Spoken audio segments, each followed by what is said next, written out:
So this one is an easy one.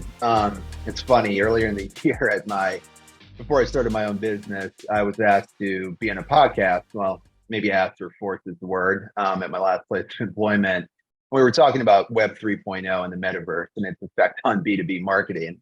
Um, I went on that podcast, and I'm going to say pretty much the same things that I'm saying here.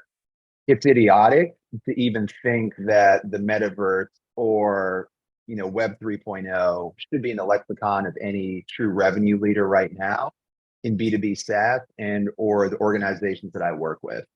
And the question would be why? One thing that folks don't ever factor in when it comes to technology is total cost of ownership. So if you're deploying some type of Web 3.0 or metaverse type environment, the support that you need, not only from a technology perspective, which let's be honest, most folks don't have on staff, especially as they scale from seed to Series A to Series B. I'd even say small to medium enterprise. The second is just the what that opens you up to, right? There's an element in today's just overall environment of privacy, data, and then really just well-being of your employees and your customers, right? Leading with your brand is more than just the work that you do.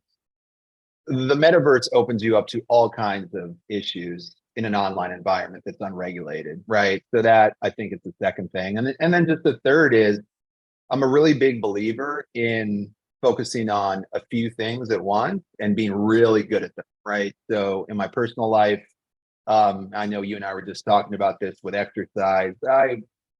I lift weights and I do cardio, right? But I try to do them as well as possible. Not trying to do pickleball, not trying to do, basketball.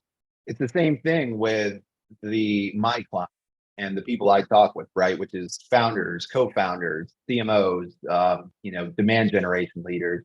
They've all, and I've been in that position, right? There's so many hats, so many things that you have to worry about.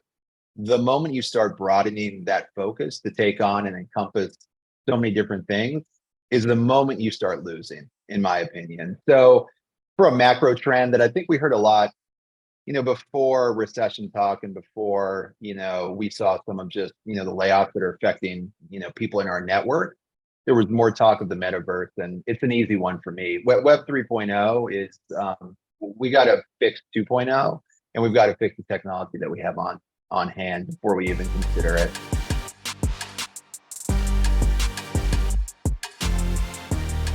Be aware of the technology that you have on hand. One thing I see just talking to revenue leaders is the disparity in talking to different departments that has Zendesk, that has HubSpot, that has Outgrow, that has Outreach.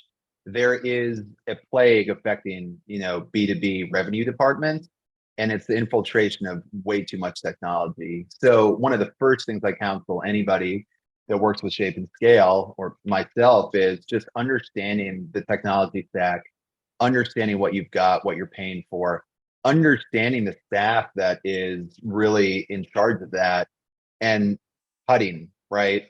Where we can, where it makes sense, because I really truly believe in today's world of 10,000 MarTech solutions and sales tech solutions, there needs to be, or you need to have reign over that in order to truly be able to communicate success and truly be able to understand and trust the data that you are using so you can make predictable decisions that influence revenue.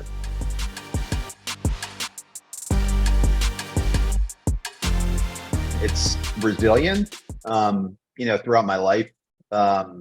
Look, I grew up in a environment that was pretty unstable, for the first 10 to 20 years of my life. And during that time, had a lot of challenges, right? And, for whatever reason, I was able to overcome those. And I did that through, honestly, grit and resilience. And it sounds cliche, but I've had a lot of ups and downs in my career. And look, as a fellow business owner, that every day is something different, right?